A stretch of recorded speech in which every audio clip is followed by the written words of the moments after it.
चलिए जी, नमस्कार। आपका जो अक्टूबर और नवंबर का माह है, इस दौरान बहुत सारी परीक्षाएं विभिन्न आयोगों में प्रस्तावित हैं, चाहे वो मध्य प्रदेश हो, चाहे उत्तर प्रदेश हो, उत्तराखंड हो, बिहार हो, झारखंड हो। तो जो भी हमारे हिंदी भाषी राज्य हैं, विशेषकर जिनको हम ध्यान में रखते हुए चीज़ों को लाते हैं, तो वहाँ पर लगातार अब परीक्षाओं के लिए शेड्यूल जारी किए जा रहे हैं। और आप जानते हो कि प्रत्येक परीक्षा में खेल से संबंधित घटनाक्रम आपको अवश्य देखने को मिलते हैं। तो खेल से संबंधित घटनाक्रमों को बहुत अच्छे से लेकर आया हूँ, विशेषकर ओलंपिक से संबंधित, और अन्य खेलों को भी आप यहाँ पे देखोगे तो एक प्रकार से ये वार्षिकांक की सीरीज है जो आपको देखने को मिलेगी। और समग्र रूप से यदि आप इतना कर लेते हैं तो पूरे एक वर्ष का करंट अफेयर्स आपका कंप्लीट होगा। उम्मीद करता हूं कि यदि आप आज टोक्यो ओलंपिक के बारे में, क्योंकि आज का जो हमारा सेशन है सिर्फ और सिर्फ टोक्यो ओलंपिक के बारे में है, इन 3 प्रश्नों को यदि ध्यान से आप देखते हैं, ध्यान से इनका अध्ययन करते हैं, चीज़ों को नोट डाउन करते हैं, तो टोक्यो ओलंपिक से संबंधित एक भी प्रश्न आपका गलत नहीं होगा। और यह भी दावे के साथ कहता हूं कि टोक्यो ओलंपिक के बारे में इतनी डिटेल में आपको कहीं भी किसी भी चैनल पर जानकारी भी नहीं मिलेगी। तो 30 प्रश्नों से ही संपूर्ण ओलंपिक के बारे में यहाँ पर जानने वाले हैं। तो चर्चा को प्रारंभ करते हैं। चलिए, और यदि अच्छा लगे तो प्लीज़ लाइक, शेयर और कमेंट करना मत भूलिएगा। नहीं अच्छा लगता है तो कमियों को भी अवश्य बताइएगा। चलिए, जो अतिरिक्त चीज़ें बताई जाएं उसको नोट डाउन करना बहुत ही ज़रूरी है, ठीक है। तो अतिरिक्त चीज़ें जो भी बताई जाएंगी उसको आपको नोट डाउन करना है, वो कंपलसरी है। यदि आप नहीं करते हैं तो आप अपना नुकसान कर बैठेंगे। चलें, प्रश्न कह रहा है टोक्यो 2020 ओलंपिक खेलों के संदर्भ में निम्नलिखित कथनों पर विचार कीजिए। आपने पढ़ लिया होगा, टोक्यो के बारे में पढ़ लिया होगा। अब यहाँ पे क्या कह रहा है? विचार कीजिए। क्या विचार करना है, किन चीज़ों पे? पहला कथन कह रहा है टोक्यो ओलंपिक। सबको दिख रहा है जी? प्रश्न स्पष्ट रूप से दिख रहा है। चलिए, पहला प्रश्न कह रहा है टोक्यो ओलंपिक जो 2020 है ये 32वें ग्रीष्मकालीन ओलंपिक खेल थे। दूसरा कथन कह रहा है इनका उद्घाटन समारोह 24 जुलाई 2021 को आयोजित हुआ था। तीसरा कथन कह रहा है इनका समापन 8 अगस्त 2021 को संपन्न हुआ। और चौथा कथन कह रहा है इस ओलंपिक में कुल 207 राष्ट्रीय ओलंपिक समितियों की टीमों की खिलाड़ियों ने प्रतिभाग किया। अब आपको अपने उत्तर का चुनाव करना है कि इनमें से कौन सा सही है। ध्यान दीजिएगा, ध्यान से पढ़ना है प्रश्न को, आपको बहुत ही ध्यान से आपको प्रश्न को पढ़ना है, उसके बाद ही आप आसानी से बेहतर जवाब दे पाएंगे। तो ध्यान से प्रश्नों को पढ़िएगा। स्क्रीन में थोड़ी सी समस्या आ रही है शायद आप लोगों को, इसको थोड़ा सा दूर कर देते हैं। स्क्रीन में लाइनिंग जैसी आपको दिख रही है, उसी को दूर कर देते हैं जिससे वो ना दिखे, और आ जाते हैं अपने प्रश्नों पे। चलिए बताएं, अब इनमें से कौन सा सही है आपको बताना है। क्या टोक्यो ओलंपिक 2020 32वां ग्रीष्मकालीन ओलंपिक था? ये आपको बताना है। तो आपको बता दें, फास्ट बता देते हैं, आप इसको बाद में रिवीजन कर लीजिएगा। इसका सही जवाब है सी, 1 और 3। 1 और 3 इसका सही जवाब है। इसका जो आप कहते हैं कि क्रम संख्या था वो था 32वां। और तीसरा जो आपका कथन है इनका समापन 8 अगस्त को हुआ, ये सही है। तो 1 और 3 यहाँ पे सही है। सी विकल्प आपका सही है, ठीक है। इस प्रश्न के लिए सी विकल्प आपका सही जवाब है। अब यहाँ पे कुछ चीज़ें आपको बता रहा हूँ जो आपको नोट करना है। जैसे आपको मैंने बताया कि ये 32वां ग्रीष्मकालीन ओलंपिक खेल था, तो आप तुरंत नोट कर लेंगे कि ये 32वां ग्रीष्मकालीन ओलंपिक खेल था। क्या था? 32वां। फैक्ट जो है इसको साथ साथ नोट करते जाइएगा। 32वां ग्रीष्मकालीन ओलंपिक था ये। ग्रीष्मकालीन ओलंपिक के साथ साथ इसका आयोजन किया गया था टोक्यो में। और टोक्यो जो है ये जापान की राजधानी है, होन्शु द्वीप पर स्थित है। ये आपको पता होना चाहिए। बहुत डिटेलिंग में नहीं जाएंगे, यहाँ पे लिंक नहीं करेंगे क्योंकि इस तरह से काफ़ी समय लग जाएगा। प्रतिभागी जो इसमें टीमें थी ये भी नोट कर लीजिएगा, कितनी टीमों ने इसमें हिस्सा लिया। तो इसमें जो प्रतिभागी टीमें थी वो थी 206। कुल 206 प्रतिभागी टीमों ने इसमें हिस्सा लिया था। और आपको बता दें इनका जो ध्येय वाक्य था जिसको बोलते हैं मोटो, ये भी पूछा जा सकता है, इसको भी नोट कर लीजिएगा। मोटो क्या है? मोटो है यूनाइटेड बाई इमोशन। क्या है? United by emotion. इसको भी नोट कर लीजिएगा। यूनाइटेड बाय इमोशन इनका मोटो है, ये आपको पता होना चाहिए। और इसके साथ साथ इसका जो शुभंकर था ये भी पूछा जाता है, शुभंकर भी आपको पता होना चाहिए। इनका शुभंकर था मीराई तोवा।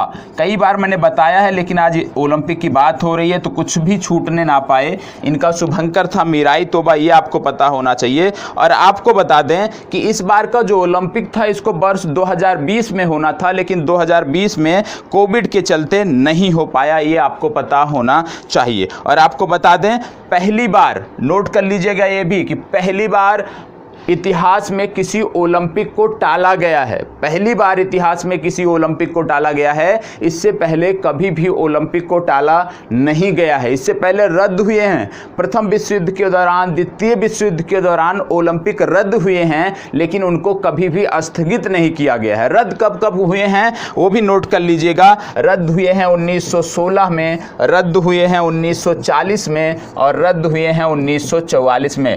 3 बार ओलंपिक रद्द हुए हैं, लेकिन कभी भी इनको स्थगित नहीं किया गया।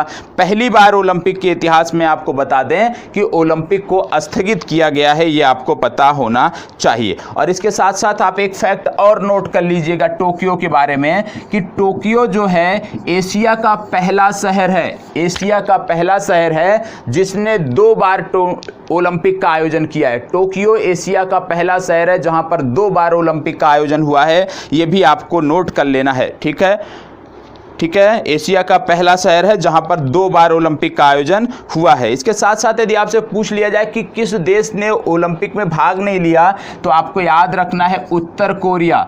उत्तर कोरिया ने इस ओलंपिक में भाग नहीं लिया, ये भी आपको पता होना चाहिए कि उत्तर कोरिया ने इस ओलंपिक में भाग नहीं लिया, ये भी आपको पता होना चाहिए। ठीक है, तो इतनी जानकारी नोट कर लीजिएगा। मैं बार बार कह रहा हूं, नोट कर लीजिएगा, कुछ भी फैक्ट छूटने ना पाए। बढ़ते हैं दूसरे प्रश्न पर, प्रश्न संख्या 2। चलिए प्रश्न संख्या 2 देखते हैं। और विश्वास दिलाता हूं एक भी प्रश्न, इतना पढ़ लीजिएगा और कहीं से भी ओलंपिक का कोई भी प्रश्न देख लीजिएगा, यदि आपका गलत हो जाए तो बताइएगा, गलत हो ही नहीं सकता। हाल ही में ओलंपिक खेलों के मूल ध्येय वाक्य, इनका एक जो मोटो होता है ये तो हर बार बदलता रहता है। जो इनका मोटो होता है ओलंपिक का, ये हर बार बदलता रहता है। जब नए शहर में आयोजन होता है, जिस देश में आयोजन होता है उसके अनुसार रखा जाता है। लेकिन इनका जो एक मेन मोटो है, जब ओलंपिक समिति का गठन किया गया था उस समय जो इसका मोटो बनाया गया था उसको बोलते हैं मुख्य ध्येय वाक्य। मुख्य ध्येय वाक्य नहीं बदला जाता, वो हमेशा सेम रहता है। लेकिन इस बार इसमें एक नया शब्द जोड़ा गया है। पूछा गया है हाल ही में ओलंपिक खेलों के मूल ध्येय वाक्य। मूल ध्येय वाक्य क्या है ओलंपिक का? Faster, higher, stronger. ये मूल ध्येय वाक्य है। जब ओलंपिक समिति का गठन किया गया था उस दौरान इसको चुना गया था। फास्टर, हायर और स्ट्रॉन्गर, इसमें परिवर्तित कर इसमें एक नया शब्द जोड़ा गया है इस बार। तो नया शब्द कौन सा है? कहने का मतलब टोक्यो का मूल ध्येय वाक्य जो था, ओलंपिक का मूल ध्येय वाक्य जो था उसमें एक नया शब्द जोड़ा गया है। अभी तक क्या था? Faster, higher, stronger. तो वो नया शब्द इनमें से क्या है आपको बताना है। चले, कहीं देखने को नहीं पाओगे आप इस तरह के प्रश्न, कहीं भी देखने को नहीं पाओगे किसी भी चैनल पे, किसी भी अध्यापक के द्वारा। दावे के साथ कहता हूं कहीं नहीं मिलेगा। बताएं कौन सा शब्द है? चले जवाब दीजिएगा, कौन सा शब्द है?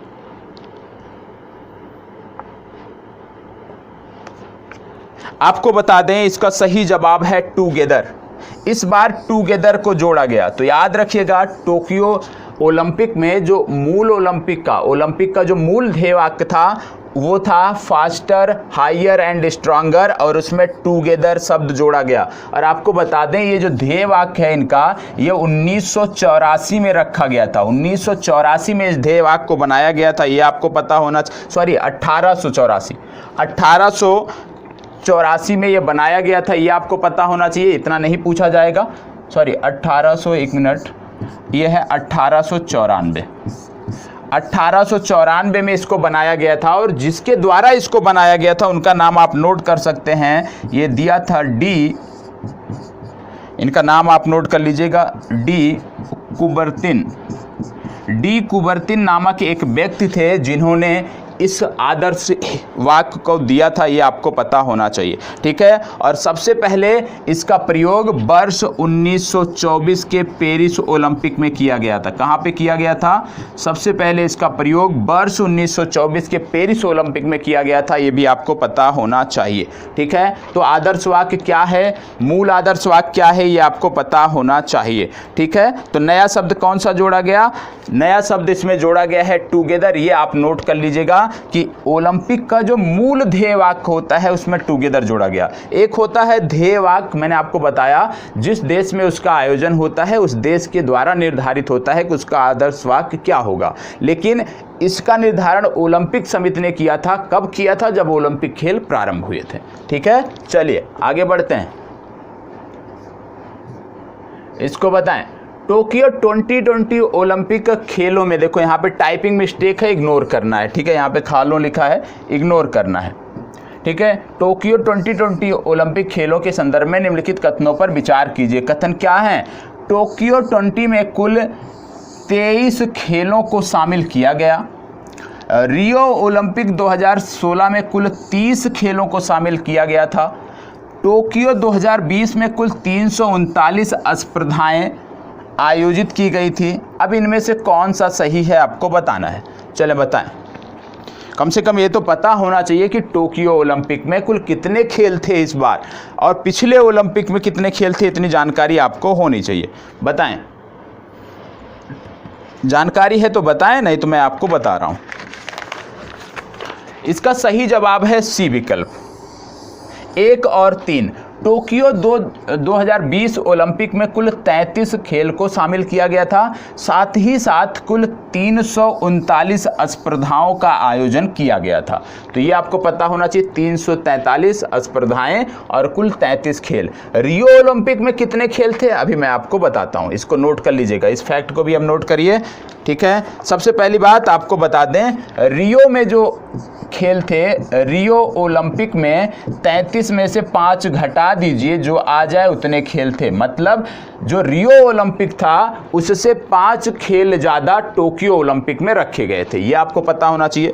दूसरी बात कि ओलंपिक में पहली बार कुछ खेल शामिल किए गए हैं, ये ज़रूर पूछा जाएगा। पहली बार कौन कौन से खेल शामिल किए गए हैं, इसको नोट कर लीजिएगा। तो ओलंपिक में इस बार पहली बार जो शामिल किए गए हैं वो है कराटे। कराटे के बाद स्पोर्ट क्लाइंबिंग,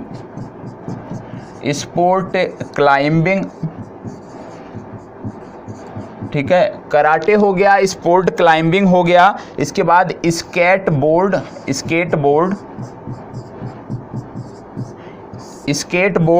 और स्केटबोर्ड के साथ सर्फिंग, ठीक है। ये कुछ खेल थे, सर्फिंग इसको बोलते हैं। ये 4 खेल थे जिनको पहली बार शामिल किया गया था। कराटे, स्केटबोर्ड और सर्फिंग और स्पोर्ट क्लाइंबिंग, इन 4 खेलों को पहली बार टोक्यो ओलंपिक में जगह दी गई। इसके साथ साथ आपको बता दें, इस ओलंपिक में कुछ खेल पहले हटा दिए गए थे, उनको पुनः जगह मिली थी। कौन से? ये हटा दिए गए थे 2008 में। ये जो खेल अब बताने जा रहा हूं ये 2008 के बीजिंग ओलंपिक में हटा दिए गए थे। कौन कौन से खेल थे? पहला था बेसबॉल या सॉफ्टबॉल। जो पुरुषों का ये खेल होता है उसको बोलते हैं बेसबॉल। सेम खेल जो महिलाएं खेलती हैं यही इसको बोलते हैं सॉफ्टबॉल। तो बेसबॉल और सॉफ्टबॉल एक ही खेल है। बेसबॉल पुरुषों द्वारा खेला जाता है, सॉफ्टबॉल महिलाओं द्वारा खेला जाता है। इसको इस खेल में आखिरी बार शामिल किया गया है, ये आपको पता होना चाहिए। इसके बाद इसको पुनः बाहर कर दिया जाएगा, ये जानकारी आपको होनी चाहिए। तो पहली बार 4 खेल याद रखिएगा, कराटे, स्पोर्ट क्लाइंबिंग, सर्फिंग और स्केटबोर्ड को पहली बार शामिल किया गया, और बेसबॉल या सॉफ्टबॉल को 2008 के बाद हटा दिया गया था। इसकी पुनः वापसी टोक्यो ओलंपिक में देखने को मिल रही है। इस फैक्ट को नोट कर लीजिएगा। आगे बढ़ते हैं और अगला प्रश्न देखते हैं।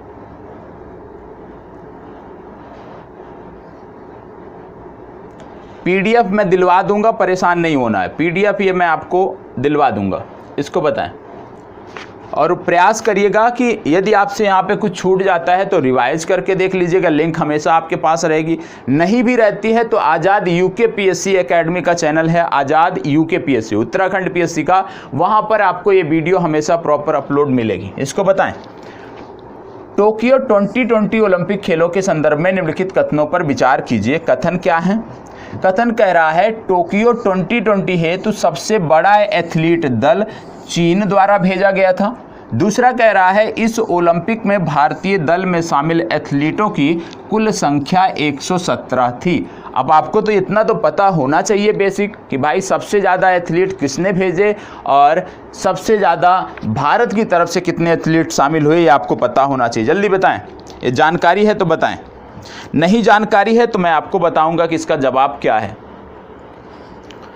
सबसे पहली बात आप जान लीजिएगा कि ओलंपिक में जिन्होंने प्रतिभाग किया तो कुल प्रतिभागी एथलीट थे उनकी संख्या थी 11,656 एथलीटों ने पूरे विश्व से इसमें भाग लिया। सर्वाधिक संख्या में जो एथलीट आए उन देशों का क्रम आपको बता देता हूं। 3 देशों का सर्वाधिक संख्या में जिनसे एथलीट आए, सबसे पहले नंबर पर आता है यूएसए। यूएसए ने इस प्रतियोगिता में 634 एथलीट भेजे थे। यूएसए के बाद दूसरा देश आता है जापान। जापान ने इस प्रतियोगिता में 614 एथलीट भेजे थे। और तीसरा देश आता है ऑस्ट्रेलिया।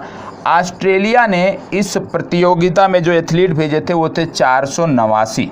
तो ये 3 संख्या पता होना चाहिए कि इस बार के ओलंपिक में सबसे ज़्यादा एथलीट जो आए वो अमेरिका से आए, दूसरे नंबर पर जापान से आए और तीसरे नंबर पर ऑस्ट्रेलिया से आए। ठीक है, तो पहला जवाब तो आपका हो जाता है गलत, क्योंकि सबसे बड़ा दल चीन का नहीं था। दूसरा, इस ओलंपिक में भारतीय दल में शामिल एथलीटों की संख्या 117 थी। तो इसके बारे में बता दें आपको कि भारत द्वारा जो कुल एथलीट भेजे गए थे वो थे 128। कितने?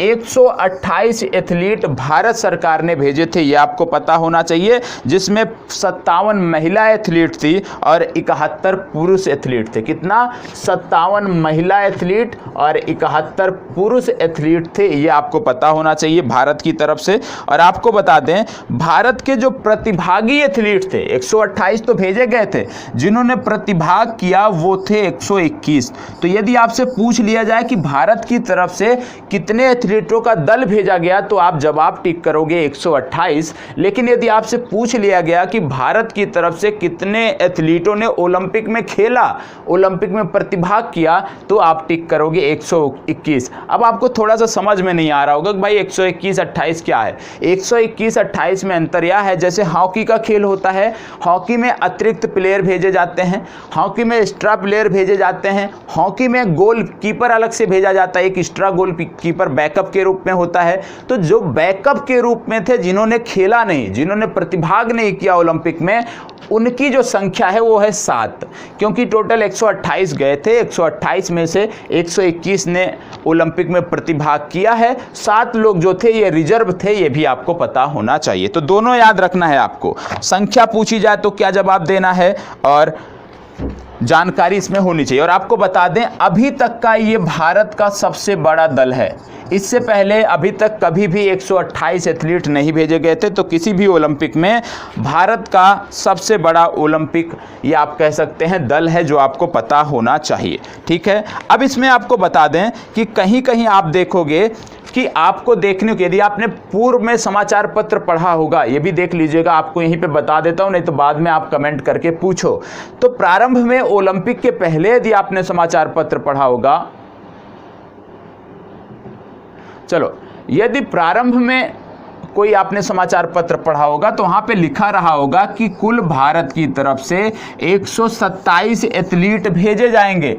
ठीक है, प्रारंभ में। लेकिन बाद में इसमें एक एथलीट बढ़ गया अंतिम समय में, और जो एथलीट बढ़ गए उनका नाम पता होना चाहिए। उनका नाम है दीक्षा डागर। अभी इनके बारे में बताएंगे। दीक्षा डागर, इनका 50वां स्थान था अपनी कैटेगरी में। दीक्षा डागर एक गोल्फर हैं और लास्ट टाइम में इनको जोड़ा गया और इनकी संख्या बढ़कर हो गई 128। तो ये आपको पता होना चाहिए। दीक्षा डागर पूछा जा सकता है। दीक्षा डागर अंतिम समय में भारतीय एथलीट के दल में शामिल हुई थी और ये एक गोल्फर हैं, ये आपको पता होना चाहिए। ठीक है, चलिए आगे बढ़ते हैं। चलिए इसके साथ साथ एक जानकारी यहाँ पे और नोट कर लीजिएगा, पूछा जा सकता है। क्या पूछा जा सकता है कि सबसे कम उम्र के खिलाड़ी कौन थे जिन्होंने इसमें प्रतिभाग किया। टोक्यो 2020 में, इसको अलग से हाईलाइट करके नोट कर लीजिएगा कि सबसे कम उम्र के खिलाड़ी कौन थे जिन्होंने इसमें प्रतिभाग किया। तो आपको याद रखना है ये सीरिया के हैं, सीरिया की टेबल टेनिस प्लेयर हैं, टेबल टेनिस, और इनका नाम याद रखिएगा, टेबल टेनिस प्लेयर हैं और इनका नाम है हेंद जाजा, हेंद जाजा। हेंद जाजा इस बार के ओलंपिक में सबसे कम उम्र की प्लेयर हैं जिन्होंने इसमें प्रतिभाग किया, और इनकी जो उम्र है ये है 12 वर्ष 204 दिन। 12 वर्ष 204 दिन की ये आप कह सकते हैं एथलीट हैं, खिलाड़ी हैं जिन्होंने इसमें प्रतिभाग किया। ये आपको पता होना चाहिए, ठीक है। 12 वर्ष 204 दिन। अब यदि सबसे कम उम्र की हैं हेंद्र जाजा जो कि सीरिया की हैं, तो सबसे ज़्यादा उम्र की कौन है जिन्होंने प्रतिभाग किया। इनका नाम है मैरी हन्ना। क्या नाम है? मैरी हन्ना। ये भी याद रखिएगा, मैरी हन्ना सबसे ज़्यादा उम्र के खिलाड़ी हैं जिन्होंने इसमें प्रतिभाग किया। ये महिला खिलाड़ी हैं, ये आपको पता होना चाहिए, और इनकी जो उम्र है ये है 66 वर्ष। तो 66 वर्ष की उम्र में मैरी हन्ना जो कि ऑस्ट्रेलिया की हैं, घुड़सवार हैं, और ये जो घुड़सवार महिला हैं ये सबसे ज़्यादा उम्र की प्लेयर थी जिन्होंने ओलंपिक में प्रतिभाग किया। यहाँ पर ध्यान देने की ज़रूरत है, यहाँ पे मैं बता रहा हूँ प्रतिभाग किया, ये नहीं बता रहा हूँ कि सबसे कम उम्र की खिलाड़ी हैं जिन्होंने पदक जीता। तो प्रतिभाग किया और पदक जीतने में अंतर है। यहाँ पे बता रहा हूं कि मैंने प्रतिभाग किया, तो इसको अंडरलाइन कर लीजिएगा कि इन्होंने प्रतिभाग किया है, पदक नहीं जीता है। पदक जीतने वाले सबसे कम उम्र के कौन है, अभी उनकी बात आगे होगी, ठीक है। चलिए आगे बढ़ते हैं। यदि पसंद आता है, यदि अच्छा लगता है, तो प्लीज हर छात्र की जिम्मेदारी है कि कम से कम 10 जगहों पर आप शेयर करोगे, कम से कम 10 जगहों पे। चलिए, टोक्यो 2020 ओलंपिक खेलों के उद्घाटन एवं समापन समारोह के संदर्भ में निम्नलिखित कथनों पर विचार कीजिए। ये प्रश्न कथन वाइज इसलिए बनाए गए हैं क्योंकि आईएएस का भी एग्जाम है, तो यदि हम आईएएस को भी इसी एक ही वीडियो में कवर कर लेते हैं, क्योंकि इस तरह के प्रश्न उसमें पूछे जाते हैं, तो और भी चीज़ें बेहतर होंगी। फैक्ट आपको बता ही रहा हूँ जो आपको नोट करना है, तो परेशान किस बात के लिए होना है। चले, टोक्यो ओलंपिक उद्घाटन और समापन समारोह के बारे में इसमें पूछा जा रहा है। पूछा जा रहा है 23 जुलाई 2021 को इन खेलों का औपचारिक उद्घाटन जापान के प्रधानमंत्री योशिहिदे सुगा ने किया। वर्तमान समय में इन्होंने इस्तीफा दे दिया, उसका कोई मतलब नहीं है। दूसरा है, टोक्यो ओलंपिक स्टेडियम में मशाल का प्रज्वलन जापानी टेनिस खिलाड़ी नाओमी ओसाका ने किया। तीसरा कथन कह रहा है, उद्घाटन समारोह में भारतीय दल के ध्वजवाहक नीरज चोपड़ा थे। चौथा कह रहा है, समापन समारोह में भारतीय दल का ध्वजवाहक बजरंग पुनिया थे। चारों कथन पढ़ना है, चारों कथन पढ़कर फिर आपको कमेंट बॉक्स में जवाब देना है, फिर मैं इसके बारे में आपको जानकारी देता हूं। बहुत ही अच्छा प्रश्न है, चलें बताएं, जवाब दीजिएगा। आपको बता देता हूं, इसका जवाब है डी विकल्प। 2 और 4 सही हैं। 2, 4 सही है, मतलब नाओमी ओसाका जो कि जापान की टेनिस खिलाड़ी हैं, इन्होंने मशाल का प्रज्वलन किया, ठीक है। और समापन समारोह में भारतीय दल के ध्वजवाहक बजरंग पुनिया थे। बाकी के दोनों कथन आपके गलत हैं। तो आइए इससे जुड़ा हुआ जो फैक्ट है वो हम नोट कर लेते हैं। सबसे पहली बात आपको नोट करना है कि इसका जो उद्घाटन था किसने किया था, ये 23 जुलाई को इसका उद्घाटन किया था जापान के सम्राट ने। जापान के सम्राट कौन है? जापान के सम्राट हैं नारुहितो।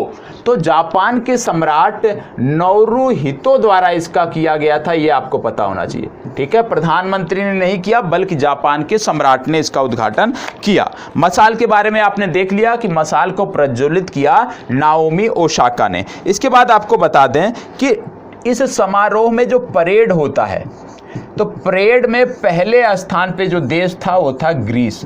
मतलब परेड का मतलब ये नहीं कि प्रतियोगिता थी, जैसे क्रमबद्ध तरीके से सारे देश परेड करते हैं, मैदान का चक्कर लगाते हैं, उसमें सबसे पहला जो देश था वो था ग्रीस, पहले स्थान पर ग्रीस था, ये आपको पता होना चाहिए। ठीक है, अब यदि हम पूछ लें कि उद्घाटन समारोह की थीम क्या थी, उद्घाटन समारोह की थीम क्या थी, तो उद्घाटन समारोह की थीम थी moving forward, moving forward United by emotion, United by emotion, moving forward United by emotion, ये ओपनिंग सेरेमनी की थीम थी, ये आपको पता होना चाहिए। अब यदि हम बोले समापन समारोह की थीम क्या थी, तो इसकी थीम थी मूविंग फॉरवर्ड, मूविंग फॉरवर्ड, और इसके आगे नोट कर लीजिएगा words be share, words be share, ये क्या थी, ये समापन समारोह की थीम थी, ये आपको पता होना चाहिए। और इसको बता दें आपको कि इसमें क्योंकि ध्वजवाहक की बात हो रही थी, तो ध्वजवाहक यहाँ पे हमारे ओपनिंग सेरेमनी में यदि हम बताएं तो ओपनिंग सेरेमनी में हमारे हॉकी टीम के कप्तान जो थे ये थे मनप्रीत सिंह, मनप्रीत सिंह हमारे हॉकी टीम के कप्तान हैं, ये थे ध्वजवाहक। दूसरी इसमें थी मैरी कॉम, तो मैरी कॉम और मनप्रीत सिंह ध्वजवाहक के रूप में थे, ये आपको पता होना चाहिए। मैरी कॉम और मनप्रीत ध्वजवाहक के रूप में थे ओपनिंग सेरेमनी में, और समापन समारोह में आपने देखा कि बजरंग पुनिया जो है इसके ध्वजवाहक थे। ठीक है, चलिए आगे बढ़ते हैं। अब सबसे पहले भले ही जितने बहुत कम लोग देख रहे हैं, ठीक है, अच्छी बात है, लेकिन जितने लोग देख रहे हैं यदि आप संतुष्ट हैं, आपको लग रहा है कि ठीक है सही जानकारी दी जा रही है, आपको इससे कुछ फ़ायदा हो सकता है, तो प्लीज़ एक बार यस टाइप कर दीजिए, फिर इस प्रश्न को हम देखते हैं। जल्दी से यस टाइप कर दीजिए, फिर प्रश्न को देखते हैं। और जिनको पसंद आए और कमेंट करना ज़रूरी, यदि आप कमेंट नहीं कर रहे हो, लाइक नहीं कर रहे हो, इसका मतलब आपको पसंद नहीं आ रहा है। देखो इंटरलिंकिंग इसमें भैया नहीं किया जा सकता, स्पोर्ट की बात हो रही, एक एक सेक्शन जो वार्षिकांक होगा उसमें इंटरलिंकिंग ज़्यादा नहीं होगी, क्योंकि वार्षिकांक में यदि हम इंटरलिंकिंग करने लग जाएंगे तो हमारे टॉपिक छूट जाएंगे, क्योंकि इंटरलिंकिंग में फिर पता नहीं होता कहाँ तक पहुँचे हैं कहाँ नहीं पहुँचे हैं। इंटरलिंकिंग सिर्फ साप्ताहिक में मिलेगा। ठीक है, चलिए बोला जा रहा है टोक्यो ओलंपिक 2020 में पहला स्वर्ण पदक किसने जीता। पता होना चाहिए ना भाई कि पहला किसने जीता था, पहला स्वर्ण ओलंपिक में किसके नाम आया, बताएं। पहला ओलंपिक में स्वर्ण पदक किसने जीता, जब वो जैसे भारत की तरफ से पता होना चाहिए किसने जीता, आपने याद भी किया होगा, उसी तरह से वैश्विक स्तर पर यदि हम देखें पूरे गेम में किसने जीता, इनका नाम पता होना चाहिए, बताएं। इनका नाम है यांग क्यूयान, और यांग क्यूयान ने 10 मीटर एयर राइफल में, उतना महत्वपूर्ण प्रश्न नहीं है, ठीक है, ये नहीं पूछा जाएगा कौन सा खेल खेलती थी ये, सिर्फ इतना याद रखिएगा कि ओपनिंग सेरेमनी जो थी, जो पहला स्वर्ण ओलंपिक में आया पदक तालिका में, वो आया यांग क्यूयान के द्वारा। और यांग क्यूयान जो हैं ये खिलाड़ी कहाँ की हैं, ये चीन की खिलाड़ी हैं, चीन की महिला खिलाड़ी हैं। 10 मीटर एयर पिस्टल राइफल में ये पदक आया था, ये आपको पता होना चाहिए। तो इनका नाम सिर्फ याद रखिएगा, यांग क्यूयान। दूसरे शब्दों में ये प्रश्न पूछा जा सकता है कि टोक्यो ओलंपिक 2020 में पहला स्वर्ण पदक किस देश ने जीता। ठीक है, अभी तो व्यक्ति का नाम था, दूसरा पूछा जा सकता है किस व्यक्ति ने जीता, तो व्यक्ति तो आपके हो गए यांग क्यूयांग। यदि आपसे पूछ लिया जाए देश, तो चीन याद रखना है। ठीक है, तो 2 चीज इसमें आप नोट कर लीजिएगा। चलिए आगे बढ़ते हैं। सिर्फ 30 प्रश्नों से ही पूरा ओलंपिक खत्म होगा और एक भी प्रश्न आपका गलत नहीं होगा कहीं भी, किसी भी परीक्षा में ओलंपिक से संबंधित।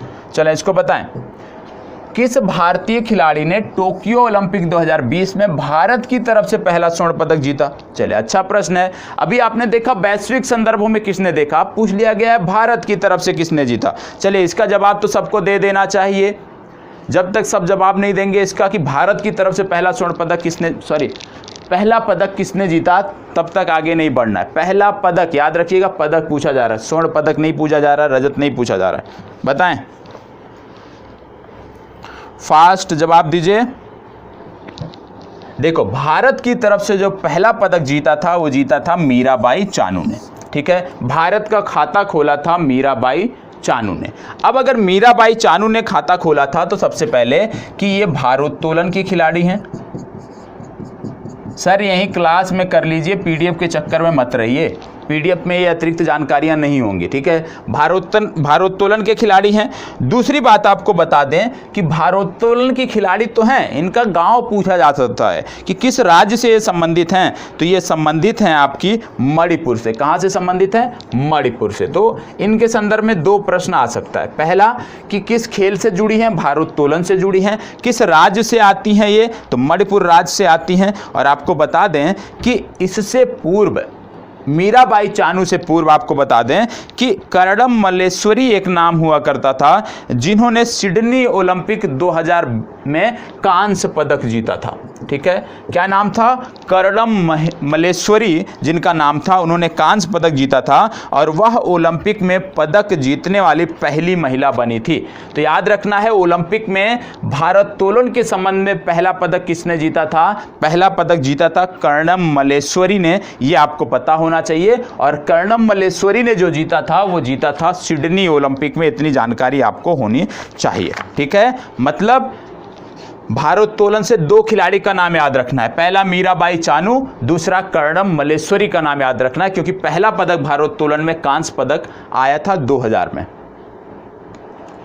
टोक्यो ओलंपिक 2020 में भारत के नीरज चोपड़ा ने, देखो भैया हमने सबने पढ़ लिया कि नीरज चोपड़ा ने गोल्ड मेडल जीता था, लेकिन कितनी दूरी पर जेवलिन थ्रो किया था ये भी तो पता होना चाहिए कि कितनी दूरी पर जेवलिन थ्रो करके रिकॉर्ड बनाया था। चले बताएं।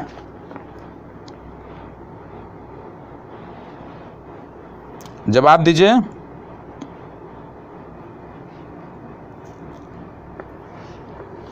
जवाब दीजिए, कितनी दूरी पर जेवलिन थ्रो किया था?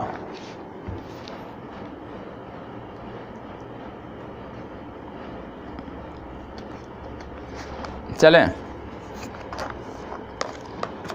नहीं पता? बी विकल्प 87.58 मीटर। और कोई?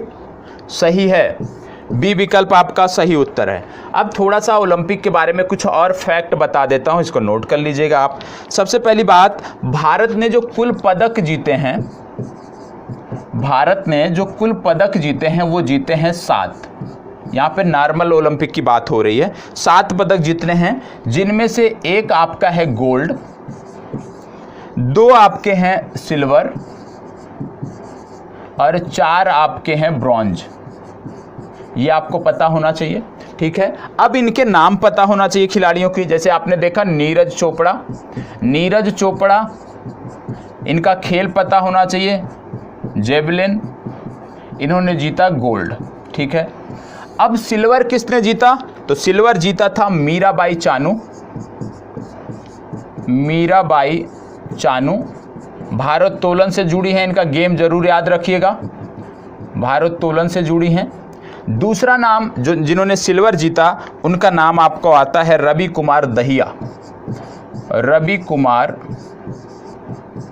दहिया, ये आपको याद रखना है, ठीक है। ये दोनों चीज़ें आपको याद रखना है, रवि कुमार दहिया, मीराबाई चानू। फिर बात आती है कांस्य पदक की। कांस्य पदक कितने लोगों ने जीता है? 4 लोगों ने जीता है।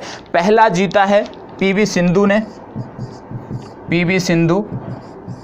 दूसरी एक महत्वपूर्ण खिलाड़ी है, इनका नाम जरूर याद रखिएगा, लवलीना, लवलीना बोरगोहेन, बोरगोहेन, लवलीना बोरगोहेन ने भी जीता है।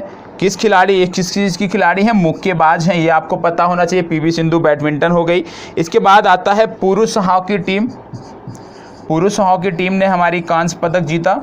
और चौथे नंबर पे जो कांस्य आया था वो लाया था बजरंग पुनिया ने, और बजरंग पुनिया आप जानते हो समापन समारोह के हमारे ध्वजवाहक थे, ठीक है। तो जो खिलाड़ी हैं इनका सबसे पहली बात कि इनका आपको पता होना चाहिए खेल और कौन सा पदक जीता है ये आपको पता होना चाहिए।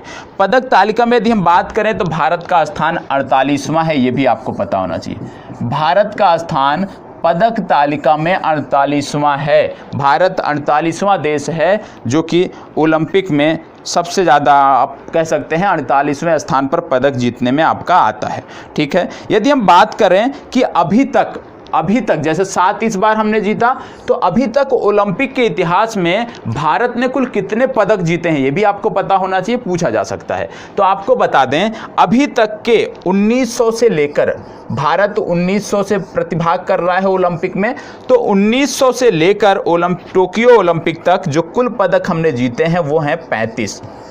टोक्यो ओलंपिक तक भारत ने कुल अभी तक 35 पदक जीते हैं, ये आपको पता होना चाहिए। और इन 35 पदकों में सबसे ज़्यादा 10 स्वर्ण पदक हैं, 10 स्वर्ण पदक हैं, 9 रजत पदक हैं और 16 कांस्य। दोनों नोट कर लिए, 9 10 गोल्ड, 9 सिल्वर और 16 ब्रॉन्ज। ये 3 आपको याद रखना है कि भारत ने अभी तक वर्ष 1900 से लेकर वर्ष 2020 टोक्यो ओलंपिक तक कुल 35 पदक जीते हैं, जिनमें 10 गोल्ड हैं। और ये 10 गोल्ड कहाँ से आते हैं? सबसे ज़्यादा हॉकी से आते हैं, अभी उसकी भी बात हम करेंगे, ठीक है। लेकिन अभी इतना आप नोट डाउन कर लीजिएगा। इसके साथ साथ आपने नोट कर लिया, और आपको बता दें, जैसे अभी आपने जवाब दिया कि जेवलिन थ्रो में नीरज चोपड़ा ने इतना मीटर 87.58 मीटर फेंककर स्वर्ण पदक जीता। तो आपको बता दें, भारत में अब प्रत्येक वर्ष राष्ट्रीय जेवलिन दिवस मनाया जाएगा। ये भी नोट कर लीजिएगा, राष्ट्रीय जेवलिन दिवस मनाया जाएगा, अभी तक नहीं मनाया जाता है। वर्ष 2022 से पहली बार मनाया जाएगा राष्ट्रीय जेवलिन दिवस। कब मनाया जाएगा? ये मनाया जाएगा 7 अगस्त को। प्रत्येक वर्ष अब हम 7 अगस्त को राष्ट्रीय जेवलिन दिवस के रूप में मनाएंगे, और इसकी घोषणा भी हो चुकी है। क्यों 7 अगस्त को मनाएंगे? आपको पता होना चाहिए स्वर्ण पदक कब आया था, ठीक है। चलिए आगे बढ़ते हैं।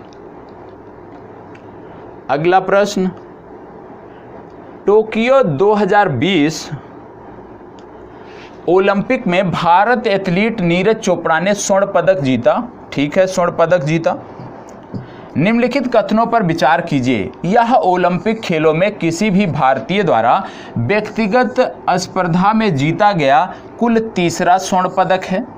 अभी तक हमने कितना स्वर्ण पदक जीता है? अभी आपको मैंने बताया कि भारत ने अभी तक कुल अपने इतिहास में 1900 से लेकर आज तक कुल 10 स्वर्ण पदक जीते हैं, ठीक है। और यही पूछा जा रहा है कि क्या व्यक्तिगत प्रतिस्पर्धा में यह तीसरा स्वर्ण पदक है। दूसरा कथन कह रहा है, यह ओलंपिक खेलों में भारत द्वारा अब तक जीता गया कुल 10वां पदक है, ठीक है। अब देखो 10 मैंने आपको बताया, इसका मतलब क्या है कि 10वां पदक तो है, बी विकल्प तो सही है। अब ए विकल्प, ए वाले के लिए मतलब कथन संख्या 1 के लिए आपको विचार करना है कि क्या इससे पहले जो स्वर्ण पदक हमारे आए हैं वो किस कैटेगरी में आए हैं, पता होना चाहिए। चलिए बताएं, पहले आप बता दीजिए फिर आगे बढ़ते हैं। चलिए जवाब दीजिएगा।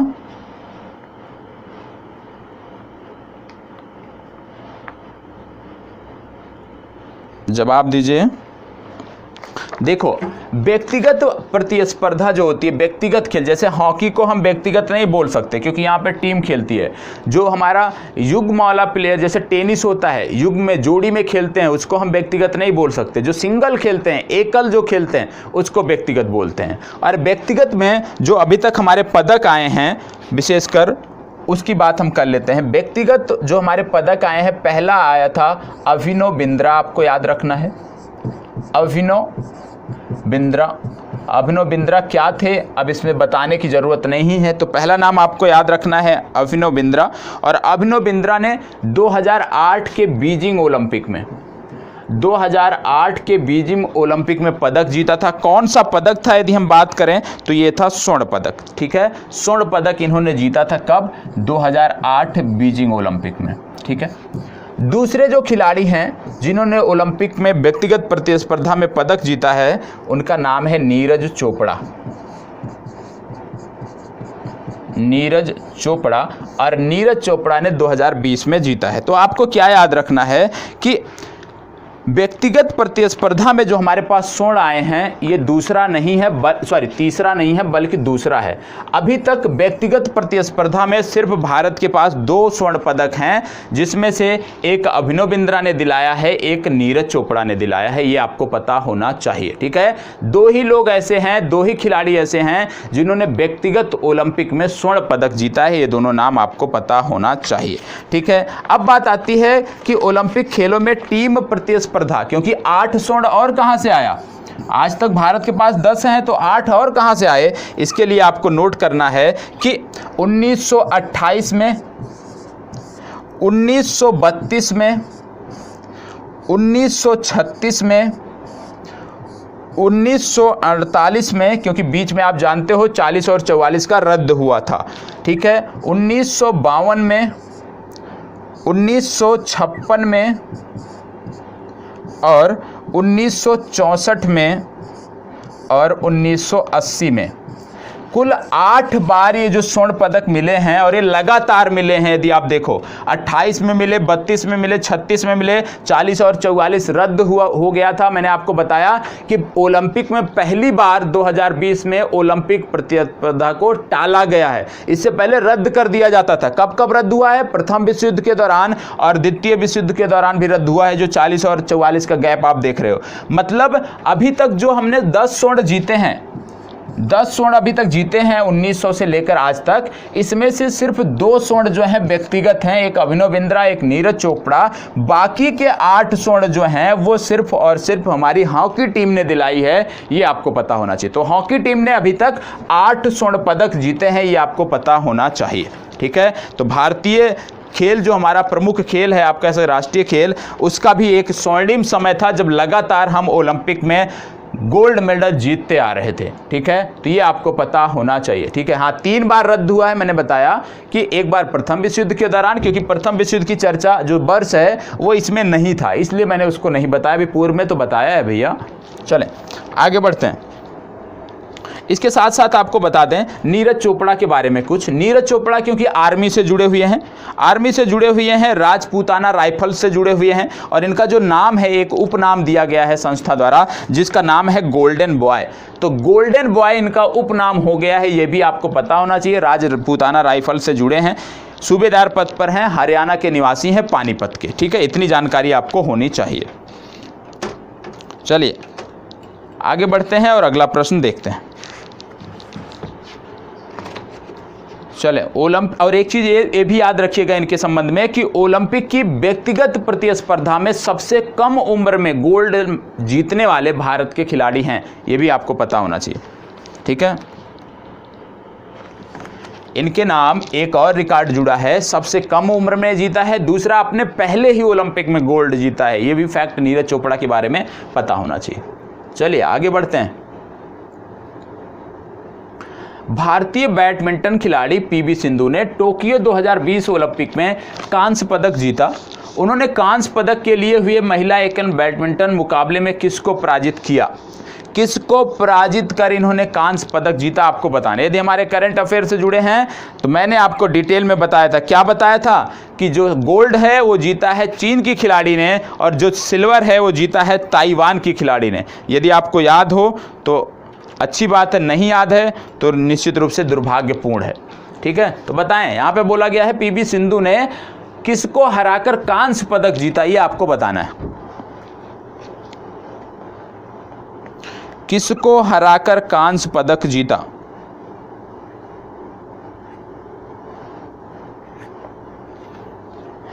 इन्होंने हराया चीन की ही बिंग जियाओ को, ठीक है। ही बिंग जियाओ को हराकर इन्होंने कांस्य पदक जीता।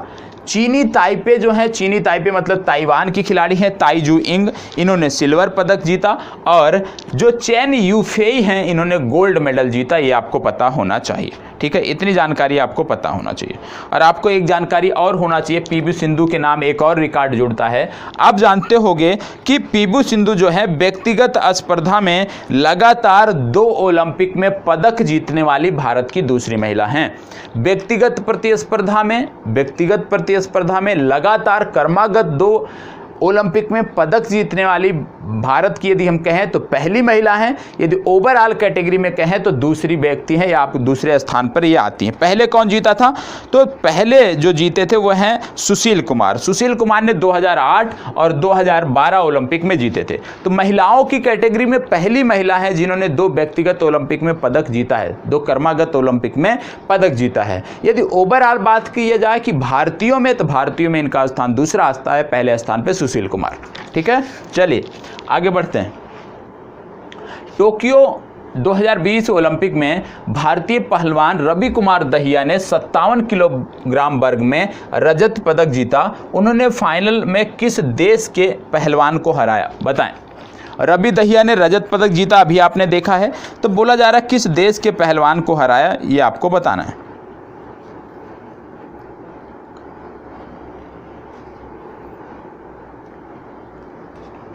किस देश के पहलवान को हराकर रवि दहिया ने यह पदक जीता है? ये पदक जीता है ROC। ठीक है, ROC का मतलब है रूसी ओलंपिक समिति। तो रूसी ओलंपिक समिति के खिलाड़ियों को हराकर इन्होंने जीता है। बस इतना याद रखिए, फालतू नाम याद रखने की जरूरत नहीं है। भारत की महिला मुक्केबाज लवलीना बोरगोहेन ने टोक्यो 2020 ओलंपिक में कांस्य पदक जीता। वो किस राज्य की मूल निवासी हैं? अभी मैंने आपको बताया था। किस राज्य की मूल निवासी हैं आपको बताना है। चलिए फास्ट बताइएगा, किस राज्य की मूल निवासी हैं?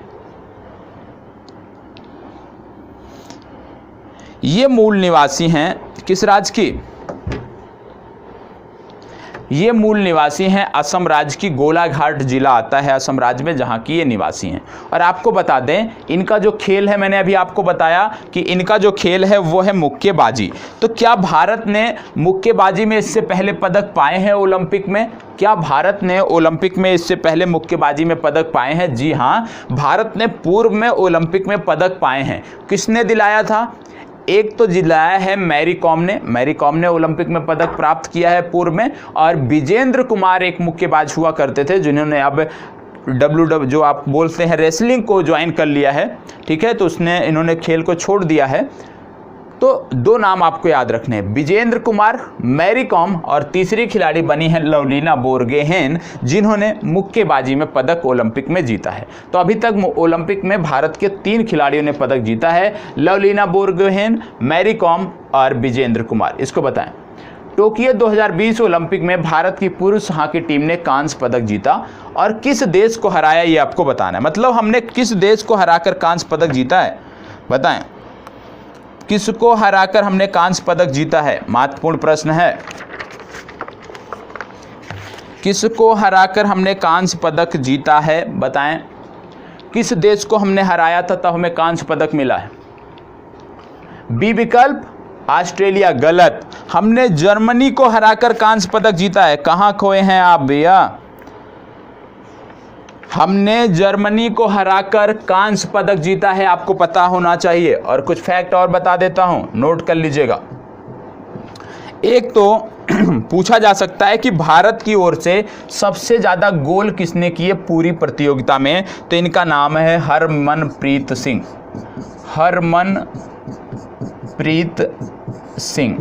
हरमनप्रीत सिंह ने पूरे ओलंपिक के दौरान कुल 6 गोल किए थे और ये भारत की तरफ से सबसे ज़्यादा गोल दागने वाले खिलाड़ी ओलंपिक में बने थे, हरमनप्रीत सिंह। ये आपको पता होना चाहिए। ठीक है, चलिए आगे बढ़ते हैं। और मैंने आपको पूर्व में बता ही दिया कि भारत ने अभी तक 8 बार स्वर्ण पदक ओलंपिक में जीता है। 2 बार व्यक्तिगत स्वर्ण पदक मिला है, एक अभिनव बिंद्रा को, एक नीरज चोपड़ा को। बाकी 8 बार भारतीय हॉकी टीम ने जीता है। ये तो मैंने पूर्व में बता दिया, वर्ष भी बता दिया, तो इसमें आपको परेशान होने की ज़रूरत नहीं है। ठीक है, और इसके बाद आपको बता दें तो भारत ने 8 गोल्ड के अलावा एक रजत भी जीता है। रजत जीता है कब? रजत पदक जीता है इन्होंने 1960 में। इसके बाद 3 बार कांस्य जीता है, वर्ष 2000। ये भी आपको पता होना चाहिए, पूछा जा सकता है कि भारत ने कितनी बार कांस्य पदक जीता है हॉकी में। तो भारत ने 3 बार हॉकी में कांस्य पदक जीता है। एक आपका हो गया 2020, दूसरा आपका हो गया 1972 और 1968। 1968, 1972 और 2020 में हमने कांस्य पदक जीता है। गोल्ड पदक, स्वर्ण पदक कब जीता है, गोल्ड मेडल, वो मैंने अभी आपको 8 बार नोट करा दिए हैं। रजत पदक नोट कर लीजिएगा कि एक बार भारत ने रजत पदक भी जीता है हॉकी में, और वो वर्ष था 1960 का। ठीक है, 1960 में हमने रजत पदक जीता है।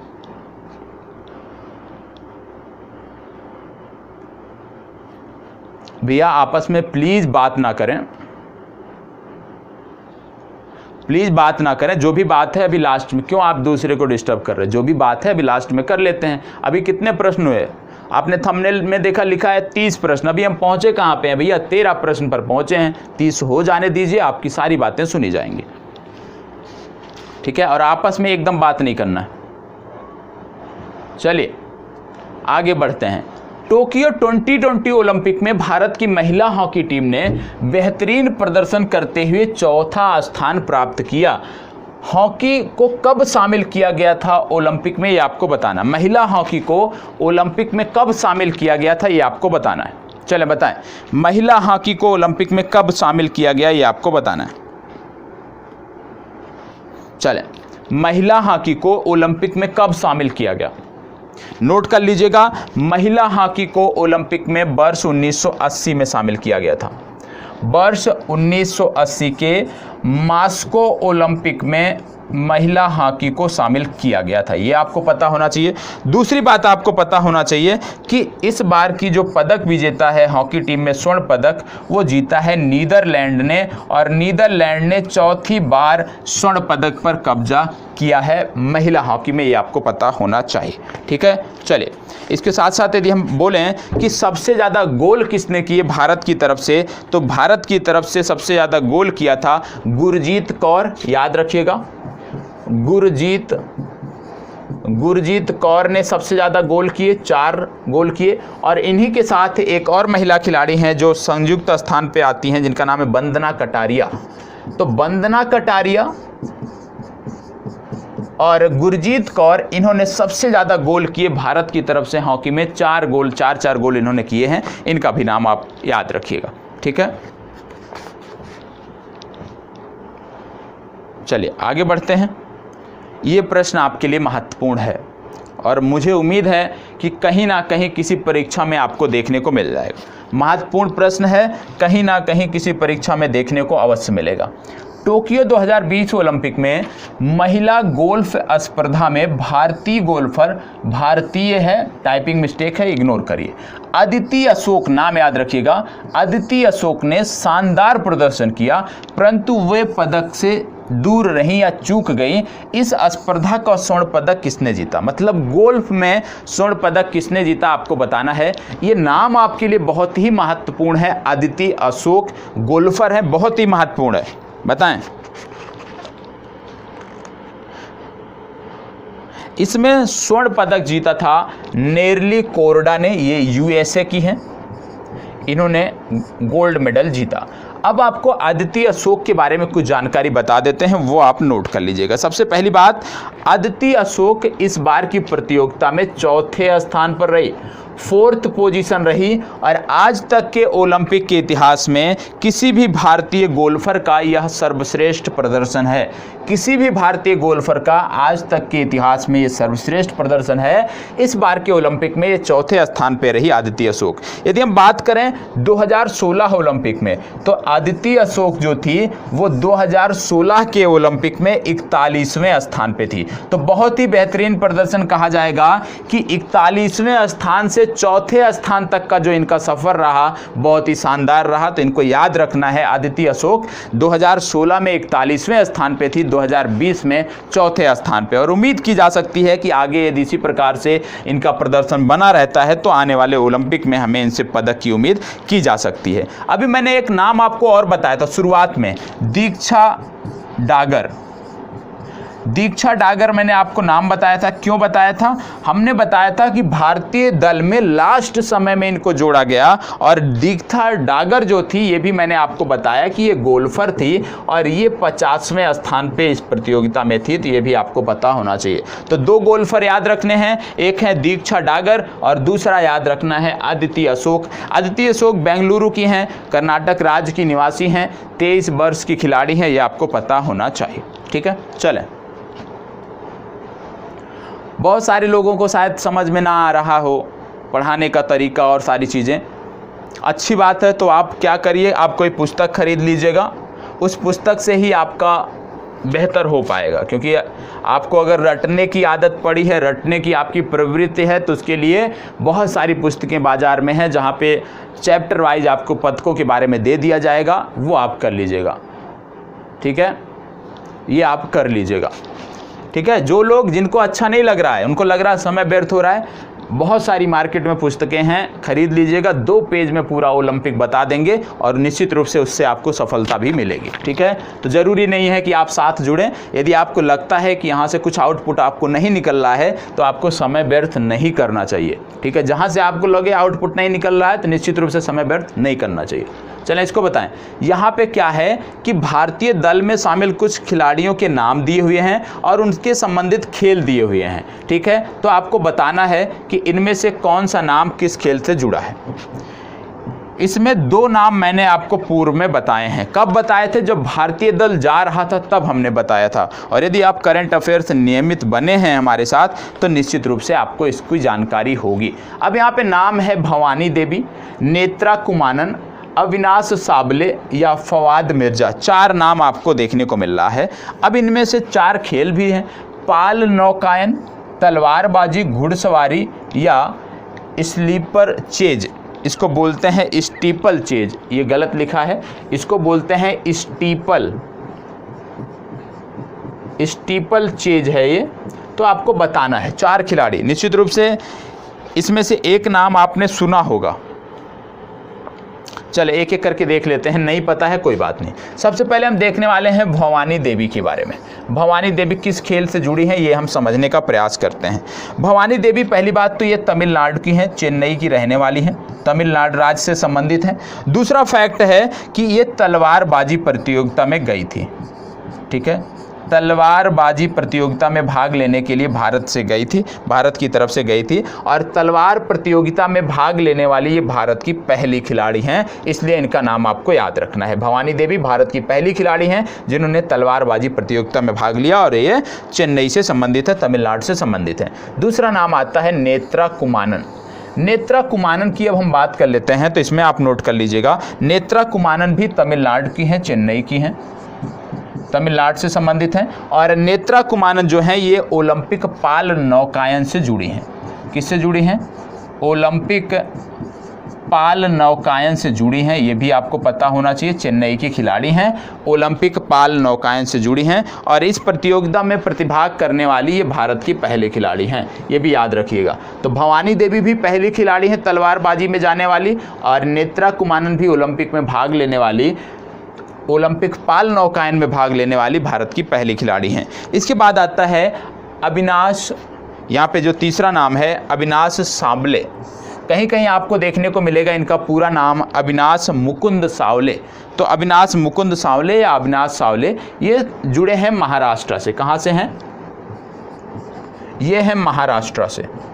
और इनका जो गेम है वो आपका है स्टीपल चेज। कौन सा गेम है इनका? इनका गेम है स्टीपल चेज।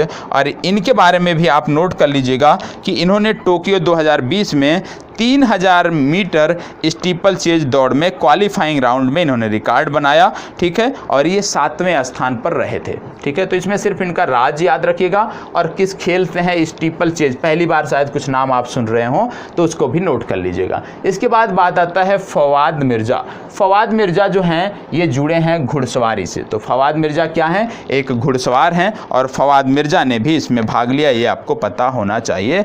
और इन्होंने 23वें स्थान, अपना व्यक्तिगत प्रतिस्पर्धा में 23वां स्थान कब्जा किया था, ये आपको पता होना चाहिए। तो कहने का मतलब है कि इसमें सिर्फ आपको पता होना चाहिए कि ये जो खिलाड़ी हैं ये किस खेल से जुड़े हैं। सिर्फ इतना आपको यदि पता है तो निश्चित रूप से आप आसानी से जवाब दे सकते हैं। ठीक है, इसके साथ साथ 1-2 नाम और बता देता हूं जो आप नोट कर लीजिएगा, जो आपके लिए महत्वपूर्ण है। पहला नाम आपका इसमें आता है जो नोट करना है आपको, परिणति नायक। परिणति नायक किस खेल से जुड़ी हैं? परिणति नायक जो हैं इनका जो खेल आपका आता है ये जिम्नास्ट हैं। इनका नाम याद रखिएगा, इन्होंने ओलंपिक में प्रतिभाग किया। प्रणति नायक जिम्नास्ट हैं। इसके साथ साथ कुछ नाम और आपको याद रखना है, जैसे मोहम्मद अनस। मोहम्मद अनस के साथ साथ आपको याद रखना है निर्मल नोहान, अरोकिया राजीव और अमोज। ये तीनों के तीनों दौड़ से संबंधित हैं, लेकिन प्रणति नायक याद रखिएगा, ठीक है। तो यहाँ से चीज़ें आपकी हल हो जाएंगी। चलिए आगे, यहाँ पे क्या है कि ओलंपिक पदक तालिका दी है और पदक तालिका में स्वर्ण पदक प्राप्त करने वाले देशों के नाम दिए हुए हैं। तो आपको मैच करना है किस देश ने किसने स्वर्ण पदक प्राप्त किए हैं, उस आधार पे आपको मैच करना है। तो चलें बताएं किस देश ने कितने स्वर्ण पदक प्राप्त किए हैं, उस आधार पे आप मैच करिए। कम से कम पहले स्थान पे कौन है ये तो आपको पता होना चाहिए कि सबसे ज़्यादा स्वर्ण किसने जीता है, ये तो आपको जानकारी होनी चाहिए। यदि ये जानकारी नहीं है तो निश्चित रूप से गलत है। बताएं, चीन, यूएसए, ग्रेट ब्रिटेन और जापान, और 4 यहाँ पे आपको देखने को मिल रहा है कि 4 यहाँ पे स्वर्ण पदक दिए हुए हैं। तो आपको बता दें यूएसए ने कुल 39 स्वर्ण पदक जीते थे और यूएसए पदक तालिका में टॉप पर भी था, ये भी आपको पता होना चाहिए। दूसरे स्थान पे चीन, स्वर्ण पदक तालिका में यदि हम देखें तो ये टॉप पर था। दूसरे स्थान पे चीन है, चीन ने कुल 38 पदक जीते हैं स्वर्ण पदक। और तीसरे स्थान पे है जापान, जापान ने कुल 27 स्वर्ण पदक जीते हैं और ब्रिटेन ने कुल 22 स्वर्ण पदक जीते हैं। ये आपको पता होना चाहिए, ठीक है। इतनी जानकारी आपको होनी चाहिए और निश्चित रूप से अब इससे कोई भी आपका प्रश्न नहीं बचेगा। और ये भी याद रखना है भारत का पदक तालिका में स्थान 48वां है, ये भी आपको पता होना चाहिए, ठीक है। तो पदक तालिका में कौन सर्वश्रेष्ठ था, किसका सबसे ज़्यादा बड़ा दल था, ये सारी चीज़ें मैंने आपको बताई। चलिए आगे बढ़ते हैं। अगला है टोक्यो 2020 में ओलंपिक में देशों टीमों को प्रदत्त स्वर्ण पदकों की कुल संख्या रही। मतलब कुल कितने स्वर्ण पदक बांटे गए आपको बताना है। कुल कितने स्वर्ण पदक बांटे गए आपको बताना है। चलिए बताएं, कुल कितने स्वर्ण पदक बांटे गए।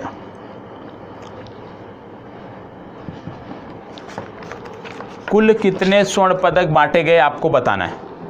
अभी आपने पढ़ा था पूर्व में, मैंने आपको बताया कि कुल 339 स्पर्धा हुई थी। तो बहुत सारे लोग सोचेंगे कि 339 स्पर्धा थी तो भाई 339 स्वर्ण दिया गया होगा। नहीं, यहाँ पे जो स्वर्ण दिया गया वो दिया गया 340। क्यों 340 दिया गया? क्योंकि एक खेल ऐसी कंडीशन में आ गया था जहाँ पे 2 खिलाड़ी, एक ही हाई जंप का खेल था, जंपिंग का खेल था, जहाँ पे 2 खिलाड़ियों ने सेम जंप लगाई थी। इसलिए क्या हुआ कि 2 खिलाड़ी, एक खेल में 2 खिलाड़ी गोल्ड मेडल जीते, जिसके कारण ये पदक संख्या बढ़कर हो गई 340। तो 339 प्रतियोगिताओं में 340 स्वर्ण पदक इस बार दिए गए, ये आपको पता होना चाहिए। सबसे पहला फैक्ट ये आपको पता होना चाहिए। दूसरा, कुछ देश हैं जिन्होंने पहली बार पदक जीता है, उन देशों के नाम पता होना चाहिए। तो वो नाम मैं बता देता हूं तो उसको नोट कर लीजिएगा, किन देशों ने पहली बार पदक जीते हैं। चले, पहली बार स्वर्ण पदक जीतने वाले जो देश हैं उनका नाम आपको पता होना चाहिए। पहली बार किन देशों ने स्वर्ण पदक जीता? तो पहली बार बरमूडा आपका देश है जिसने पहली बार स्वर्ण पदक जीता। बरमूडा के बाद जो दूसरा आपको देश देखने को मिलता है वो है फिलीपींस।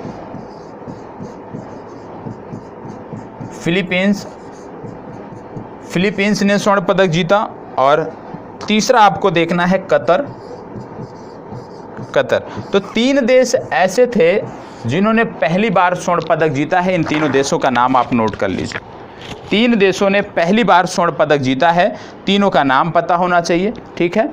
और फिलीपींस के बारे में मैंने आपको बता ही दिया था कि भारोत्तोलन की महिला खिलाड़ी थी, उनका नाम भी मैंने आपको बताया था, हिडलिन डियाज, तो उनका नाम आपको पता होगा। तो ये आप चीज़ों को कर सकते हैं, ठीक है। तो ये तो हो गया आपका स्वर्ण पदक। अब बात आती है सबसे कम उम्र की पदक विजेता। जैसे अभी आपने देखा सबसे कम उम्र की ओलंपिक में प्रतिभाग करने वाले खिलाड़ियों के नाम, उसी प्रकार सबसे कम उम्र की पदक विजेता कौन है ये भी नोट कर लीजिए। तो सबसे कम उम्र की पदक विजेता, सबसे कम उम्र की पदक विजेता कौन है आपको नोट करना है। पहला है पहला नाम आता है कोकोना हिराकी। कोकोना हिराकी, कोकोना हिराकी ये जापान की खिलाड़ी हैं, ये आपको पता होना चाहिए। खेल कौन सा खेलती हैं तो इसको भी बता दें, स्केट बोर्डिंग में इन्होंने जीता, जो पहली बार ओलंपिक में जोड़ा गया। स्केट बोर्डिंग जो कि पहली बार ओलंपिक में जोड़ा गया, इसमें स्वर्ण पदक जीता है कोरोना हिराकी ने, और ये जापान की खिलाड़ी हैं, सबसे कम उम्र की, 12 वर्ष 343 दिन की ये खिलाड़ी हैं, ये आपको पता होना चाहिए। ठीक है, अब बात आती है सबसे ज़्यादा उम्र की कौन सी खिलाड़ी हैं। सबसे ज़्यादा उम्र वाला कौन सा है जिन्होंने पदक जीता, स्वर्ण पदक, तो इनका नाम आता है सबसे कम उम्र की खिलाड़ी, सबसे अधिक आयु की, इनका नाम है ऑस्ट्रेलिया की एंड्रयू, नाम याद रखिएगा, एंड्रयू होए। एंड्रयू होए जो हैं ये ऑस्ट्रेलिया के खिलाड़ी हैं, इन्होंने सबसे ज़्यादा उम्र में पदक जीता और इनकी जो उम्र थी वो थी 62 वर्ष। 62 वर्ष की उम्र में एंड्रयू होए ने घुड़सवारी में पदक जीता, ये आपको पता होना चाहिए, और इन्होंने रजत पदक जीता था, ये आपको पता होना चाहिए। ठीक है, रजत और व्यक्तिगत स्पर्धा में इन्होंने कांस्य, तो 2 पदक इन्होंने जीते थे, ये आपको पता होना चाहिए। ठीक है, अब एक चीज़ और पूछा जा सकता है, क्या पूछा जा सकता है कि सबसे कम उम्र का रिकॉर्ड किसके नाम है। सबसे कम उम्र का पदक जीतने का ओलंपिक में रिकॉर्ड किसके नाम है। नहीं दिख रहा है, कोई बात नहीं, एंड्रयू होए। ठीक है, एंड्रयू साइमंड्स का नाम आपने सुना होगा ऑस्ट्रेलिया के संबंध में, तो उसी के आगे होए जोड़ दीजिए। ये संबंधित हैं ऑस्ट्रेलिया से, जिन्होंने 62 वर्ष की उम्र में ये पदक जीता था। ठीक है, अब यदि आपसे पूछ लिया जाए कि सबसे कम उम्र की, ये तो मान लो हो गया सबसे कम उम्र की पदक विजेता, ध्यान दीजिएगा, सबसे कम उम्र की पदक विजेता। यदि आपसे ये पूछ लिया जाए कि सबसे कम उम्र की स्वर्ण पदक विजेता कौन थी इस बार, सबसे कम उम्र की स्वर्ण पदक विजेता कौन थी, तो इनका भी नाम आपको याद रखना है। इनका नाम है मोमिजी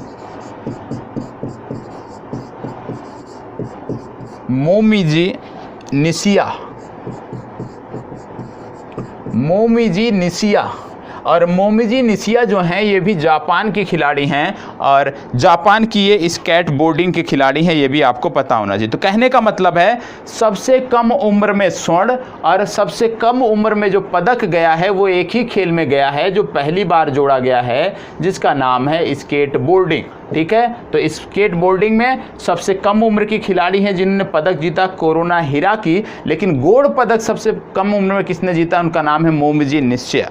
ठीक है, तो ये नाम आप याद रखिएगा, पर्याप्त है। ठीक है, जापान से संबंधित दोनों खिलाड़ी हैं, इतना पता होना चाहिए, खेल पता होना चाहिए। ये पूछा जा सकता है कि सबसे कम उम्र की जो खिलाड़ी थी उन्होंने किस प्रतिस्पर्धा में पदक जीता, तो खेल का नाम आपको पता होना चाहिए। ठीक है, चलिए आगे बढ़ते हैं।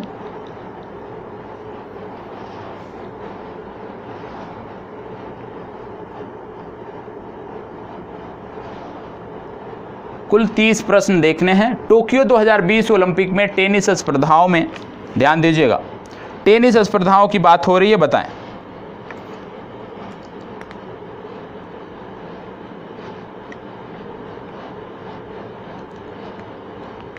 चलिए जवाब दीजिएगा।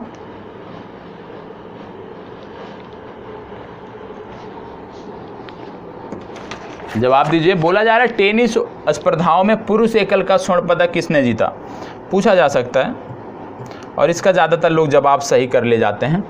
ये जीता है एलेक्जेंडर जियोरेव। ठीक है, एलेक्जेंडर जियोरेव ने जीता, इनका नाम आपको पता होना चाहिए। अभी मैंने आपको कुछ देशों के नाम बताए थे जिन्होंने पहली बार गोल्ड मेडल जीता था। ठीक है, जिनमें मैंने आपको बताया फिलीपींस के साथ हमने आपको बताया बरमूडा के बाद हमने बताया कतर। अब कुछ देश ऐसे भी हैं जिन्होंने पहली बार पदक जीता, मतलब पहली बार उनका खाता खुला है ओलंपिक में, तो ऐसे भी देश आपको पता होना चाहिए जिनका खाता खुला है। तो पहला देश आता है इसमें बुर्किना फासो, ये पहला देश आता है। दूसरा देश जो इसमें आपको देखने को मिलेगा वह है तुर्कमेनिस्तान।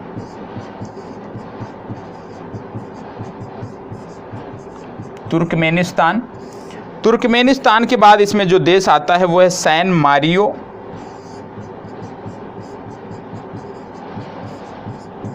तो ये भी आपको पता होना चाहिए, ठीक है। Burkina Faso, Turkmenistan, San Marino, ये आपको पता होना चाहिए। ये 3 देश हैं जिन्होंने पहली बार पदक जीता है, पहली बार खाता खुला है। गोल्ड से जिनका खाता खुला, मतलब जिनके खाते में पहली बार गोल्ड गया है, इससे पहले पदक गया था लेकिन गोल्ड पहली बार गया है, उनमें फिलीपींस आपका आ गया। फिलीपींस के साथ कतर मैंने आपको बताया, कतर ने पहली बार गोल्ड जीता, तो फिलीपींस हो गया, कतर हो गया, और इसके साथ साथ बरमूडा, बरमूडा ट्रायंगल आप अक्सर पढ़ते होंगे, तो बरमूडा, ठीक है। 3 ये देश आपको पता होने चाहिए, ठीक है। चलिए 1 मिनट का समय दीजिएगा, माफ़ करिएगा, थोड़ा सा डिस्टर्बेंस है। चलिए आगे बढ़ते हैं।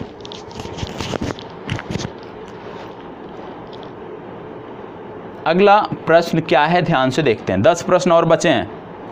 टोक्यो 2020 ओलंपिक में एथलेटिक्स की प्रमुख व्यक्तिगत स्पर्धाओं और अनेक स्वर्ण पदक विजेता देशों को सुमेलित कीजिए। चलिए बताइए। 100 मीटर की जो रेस होती है उसमें स्वर्ण पदक किसने जीता? 100 मीटर की महिला रेस में किसने जीता, पूछा जा सकता है, क्योंकि आप जानते हो एक 100 मीटर के धावक हुआ करते थे हुसैन बोल्ट, और हुसैन बोल्ट ने जब रिकॉर्ड बनाया था उसी के बाद से ये प्रश्न पूछे जाने लगे थे। बताएं।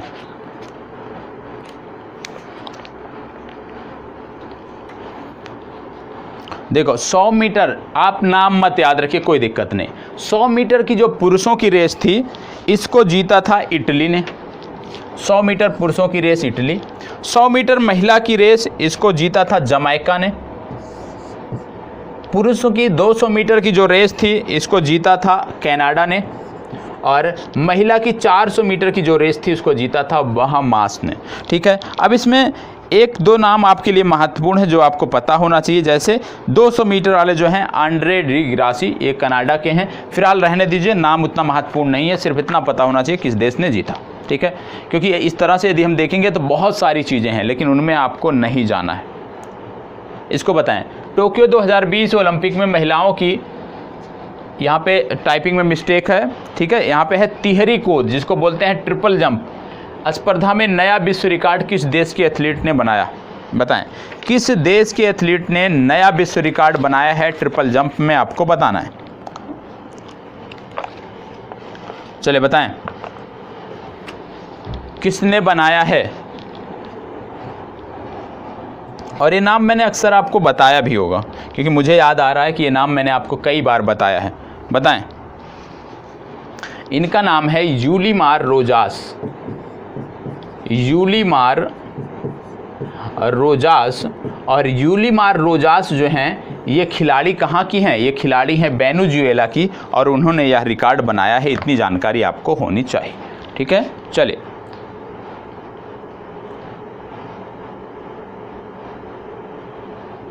टोक्यो 2020 ओलंपिक में प्रमुख टीम स्पर्धाओं और उनके स्वर्ण पदक देशों को सुमेलित कीजिए। चलिए बताइए। फुटबॉल का स्वर्ण पदक किसने जीता और बास्केटबॉल का स्वर्ण पदक किसने जीता, ये आपको बताना है। चले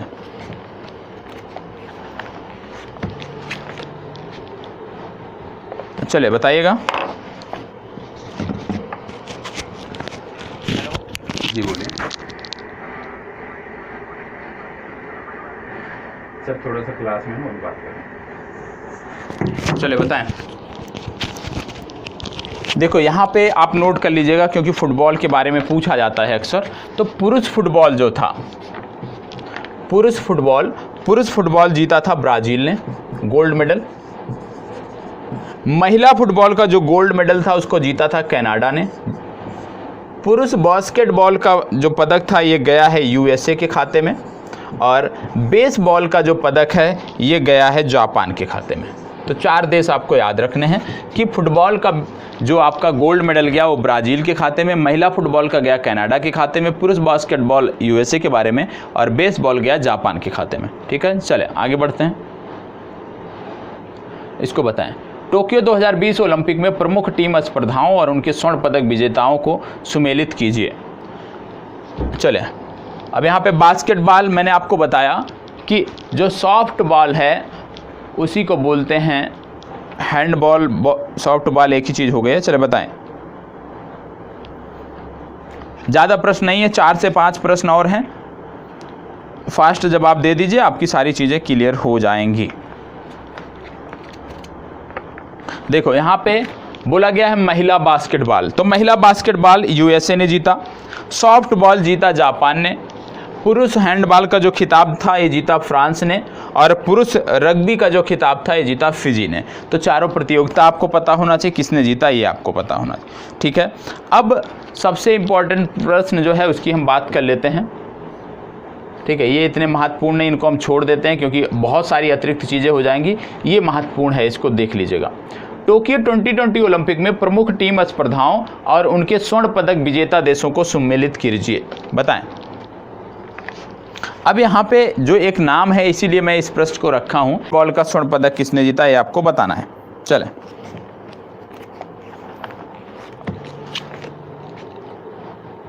चलिए बताइएगा।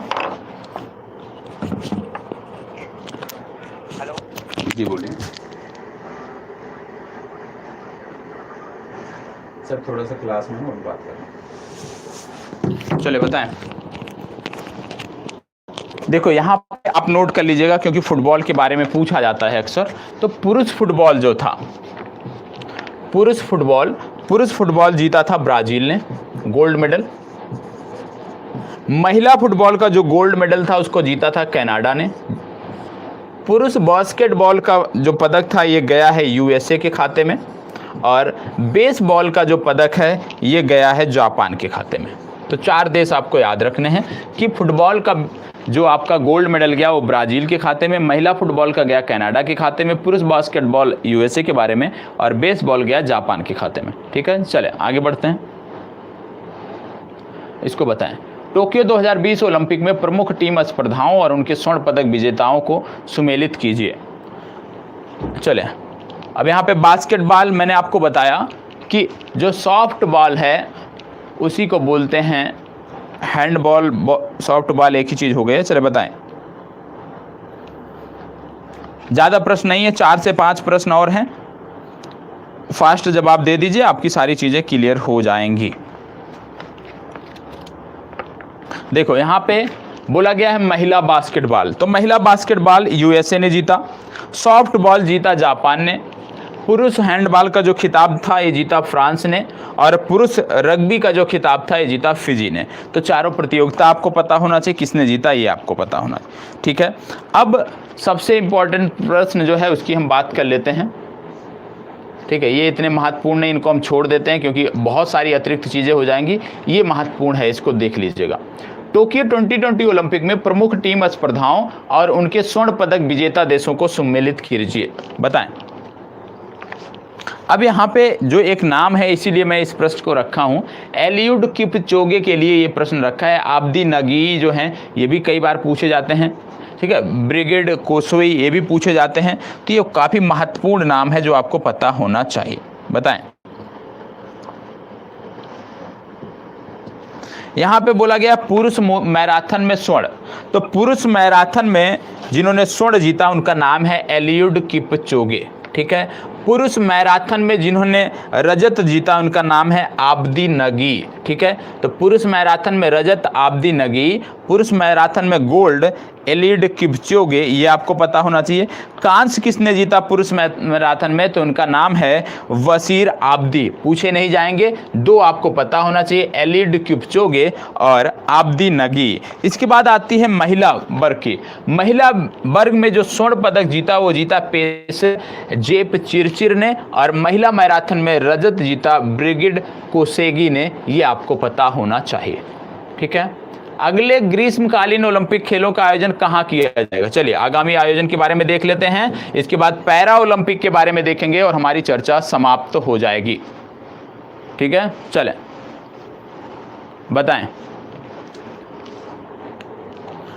चलिए बताइएगा।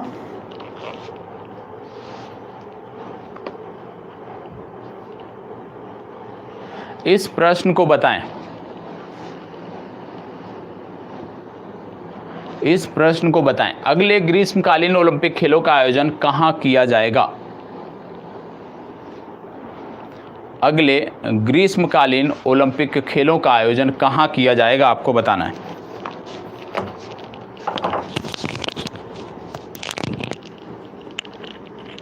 चलिए, अगले ग्रीष्मकालीन ओलंपिक खेलों का आयोजन कहाँ किया जाएगा, आपको बताना है, जवाब दीजिएगा।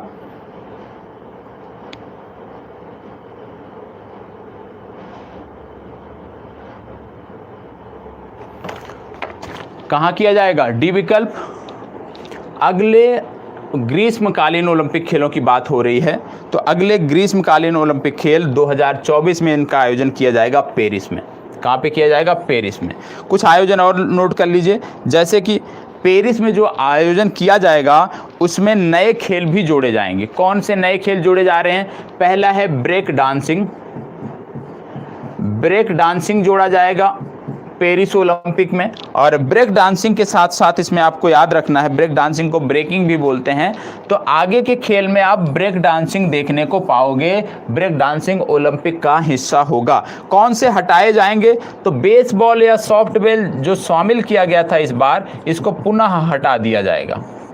बेसबॉल या सॉफ्टबॉल पुनः ओलंपिक से हटा दिया जाएगा और ब्रेक डांसिंग को जोड़ा जाएगा आगामी आयोजन में, ये आपको पता होना चाहिए। ठीक है, इसके बाद 2028 में होंगे ओलंपिक। 2028 के जो ओलंपिक होंगे वो लॉस एंजल्स अमेरिका में होंगे। 2032 के ओलंपिक होंगे वो ब्रिस्बेन में होंगे। 2036 के जो ओलंपिक होंगे वो आपको देखने को मिलेंगे कहाँ पे? 2036 के कहाँ पे होंगे आपको बताना है, क्योंकि सारी तिथि आ गई है। ठीक है, चलिए, तो इतनी जानकारी आपकी हो गई और अब इसकी चर्चा जो है वो समाप्त होती है। ठीक है, अगले ग्रीष्मकालीन ओलंपिक खेलों का आयोजन पूछा गया है 2024 में कहाँ किया जाएगा, तो 2024 में 33वें ग्रीष्मकालीन ओलंपिक खेलों का आयोजन किया जाएगा और ये किया जाएगा आपके पेरिस में। चलिए आगे बढ़ते हैं। अब कुछ चीज़ें आप नोट कर लीजिएगा। पैरा ओलंपिक के बारे में कुछ चीज़ें हैं जो आपको नोट डाउन करनी है। क्या चीज़ें नोट डाउन करनी है पैरा ओलंपिक के बारे में? ये तो नॉर्मल ओलंपिक हो गया। पैरा ओलंपिक के बारे में ज़्यादा कुछ नहीं, सिर्फ कुछ खिलाड़ियों के नाम नोट करने हैं और मैं निवेदन करूंगा कि आप नोट कर लीजिएगा। ठीक है, पैरा ओलंपिक में कुल भारत ने जीते हैं 19 पदक। 19 पदकों में यदि हम बात करें तो आपके 5 गोल्ड पदक हैं, 5 गोल्ड मेडल हैं। 5 गोल्ड के साथ साथ आपको बता दें 8 रजत पदक हैं यहाँ पे, और 8 रजत पदकों के साथ 6 कांस्य पदक आपको देखने को मिलेंगे। तो ये 3 आपको कैटेगरी याद होनी चाहिए कि कितने पदक मिले हमें पैरा ओलंपिक में, ये आपको पता होना चाहिए। और इसके साथ आपको बता दें कि रियो ओलंपिक जो था वो हमें मिला था, सिर्फ वहाँ पे जो पदक मिले थे वो थे 4। पिछले रियो पैरा ओलंपिक में हमें 4 पदक मिले थे। और अभी तक यदि हम बात करें कि पैरा ओलंपिक में कुल कितने पदक मिल चुके हैं, तो पैरा ओलंपिक में इस बार को जोड़कर हमें कुल 31 पदक मिल चुके हैं, ये आपको पता होना चाहिए। अब इसमें जैसे कि बात आती है, पूछा जा सकता है कि इस बार के पैरा ओलंपिक ने किस खिलाड़ी ने 2-2 पदक जीते, तो आपको याद रखना है, पहला नाम है अवनी लखेरा। अवनी लखेरा ने 2 पदक जीते, ये आपको पता होना चाहिए। पहला पदक इन्होंने जीता गोल्ड और दूसरा इन्होंने जीता कांस्य। ठीक है, 2 पदक इन्होंने जीता है इस बार की ओलंपिक में। इसी के साथ एक खिलाड़ी हैं जिनका नाम है सिद्धराज अधाना, और सिद्धराज अधाना ने 2 पदक जीते। पहला इन्होंने जीता सिल्वर, दूसरा इन्होंने जीता कांस्य। सिल्वर और कांस्य इन्होंने जीता, 2 पदक सिद्धराज अधाना ने, 2 पदक अवनी लखेरा ने। तो 2 नाम ये याद रखना है। क्यों याद रखना है? क्यों इन्होंने एक ही टूर्नामेंट में 2 पदक जीते हैं, इसलिए इनका नाम याद रखना है। अब 5 गोल्ड जो मिले हैं वो किसको मिले हैं? पहला तो हो गया अवनी लखेरा, बाकी के 4 कौन है जिनको गोल्ड मिला है? तो सुमित अंतल आते हैं, सुमित अंतिल के बाद अगला है मनीष नरवाल। मनीष नरवाल के साथ अगला है प्रमोद भगत। प्रमोद भगत के साथ अगला है कृष्णा नागर। ये 4 खिलाड़ी हैं और जिनको स्वर्ण पदक मिला है। तो टोटल 5 स्वर्ण पदक हमारे हिस्से में आए हैं। अब सुमित अंतिल कौन सा खेल खेलते हैं? जेवलिन से जुड़े हैं। मनीष नरवाल किससे जुड़े हैं? पिस्टल शूटिंग से जुड़े हैं। प्रमोद भगत किससे जुड़े हैं? बैडमिंटन से जुड़े हैं। कृष्णा नागर किससे जुड़े हैं? बैडमिंटन से जुड़े हैं। ये आपको पता होना चाहिए। इसके बाद बात आती है रजत पदक की। रजत पदक के बारे में कुछ चीज़ें हैं जो आप नोट कर सकते हैं, जैसे कि किसने किसने जीता। तो पहला जीता भाविना बेन पटेल ने, इन्होंने जीता टेबल टेनिस में। दूसरा जीता निषाद कुमार ने, मेंस हाई जंप में इन्होंने जीता। तीसरा देवेंद्र झाझरिया भाला फेंक में। योगेश काथुनिया इन्होंने डिस्कस थ्रो में। सिद्धराज अधाना भी आप लोग को बताया मैंने कि 2 पदक जीते हैं, तो इन्होंने रजत जीता है। मरियप्पन थंगबेलू हाई जंप में इन्होंने रजत जीता है। प्रवीण कुमार हाई जंप में रजत जीता है। सुहास यल एतिराज जो कि नोएडा के डीएम हैं, इन्होंने बैडमिंटन रजत पदक जीता है। कांस्य पदक में यदि हम बात करें तो कांस्य पदक हमारे 6 आए हैं। सुंदर सिंह गुज्जर जेवलिन, सिद्धराज अधाना अभी आपको बताया ही, Sharad Kumar high jump, Avani Lekhara pistol, Harvinder Singh archery और मनोज सरकार बैडमिंटन। तो याद रखिएगा अवनी लखेरा ने गोल्ड भी जीता है और कांस्य भी जीता है। ठीक है, बाद में ये मत कहिएगा सर आपने तो कांस्य बताया था, दोनों बताया है। अब इसके साथ साथ ये प्रश्न पूछ सकते हैं कि शुभंकर क्या था इनका? शुभंकर इनका था सोमैटी। ठीक है, दूसरा पूछा जा सकता है ध्वजवाहक कौन था? तो ध्वजवाहक पहले नियुक्त किया गया था मरियप्पन थंगबेलू को, लेकिन ये कोरोना इन संक्रमित व्यक्ति से मिल गए थे, जिसके कारण ये अवसर दिया गया टेकचंद को। तो पैरा ओलंपिक में ध्वजवाहक रहे हैं टेकचंद। चीन ने इसमें सबसे ज़्यादा पदक जीते हैं और चीन ने जो पदक जीते हैं वो हैं 207। भारत ने इसमें जो पदक जीते हैं वो है 19 और भारत 24वें स्थान पर है। ठीक है, तो पैरा ओलंपिक में हम 24वें स्थान पर है, इतनी जानकारी आपको होनी चाहिए। और आज जो ओलंपिक से संबंधित प्रश्नों की सीरीज थी ये यहीं पर समाप्त होती है। और वार्षिकांक जल्द ही आपको 3 से 4 दिनों में आप कह सकते हैं कि पूरा वार्षिकांक आपको मिल जाएगा, जहां से आप चीज़ों का अध्ययन कर सकते हैं। तो अपनी चर्चा को यहीं पर समाप्त करते हैं। बहुत बहुत आभार, बहुत बहुत धन्यवाद। चलिए, कोई प्रश्न है, कोई डाउट है तो आप अभी पूछ सकते हैं। कोई प्रश्न है, कोई डाउट है तो पूछ सकते हैं। जो लोग बाद में देखेंगे, ऑफलाइन देखेंगे, तो वो आप कमेंट में बता दीजिएगा क्या डाउट है, क्या प्रश्न है, वहाँ भी हम आपको जवाब देंगे। कोई प्रश्न, कोई doubt?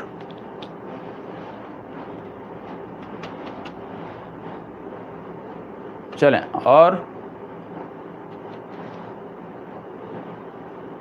Sir proper class MP की नहीं हो रही है। एमपी की जो जिम्मेदारी है वो एक सर आपके नए आए हैं, संस्थान ने उनको जिम्मेदारी सौंपी है, तो अब सर के ऊपर है, सर किस आधार पे क्लास ले जाते हैं।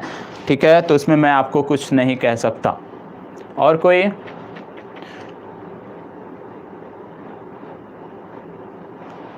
ठीक है, बाकी यदि आपको हमारे साथ जुड़ना है तो उत्तराखंड पीएससी का चैनल है, वहाँ पे ज्वाइन कर सकते हैं। वहाँ पे लगातार निरंतर हम आपको देखने को मिलते हैं। ठीक है, वहाँ पे जीएस की सीरीज चल रही है, लाइव सीरीज, वहाँ से आप जुड़ सकते हैं, वहाँ से लाभ उठा सकते हैं।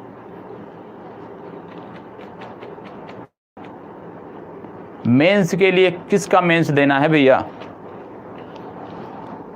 मॉडर्न के लिए एक ही पुस्तक पर्याप्त है, स्पेक्ट्रम। उसको बार बार पढ़िए, 1 बार पढ़िए, 2 बार पढ़िए, 3 बार पढ़िए, एनसीईआरटी कर लीजिए। नहीं, बीपीएससी के लिए शशि सर देखते हैं। बीपीएससी का जो चैनल है शशि सर देखते हैं।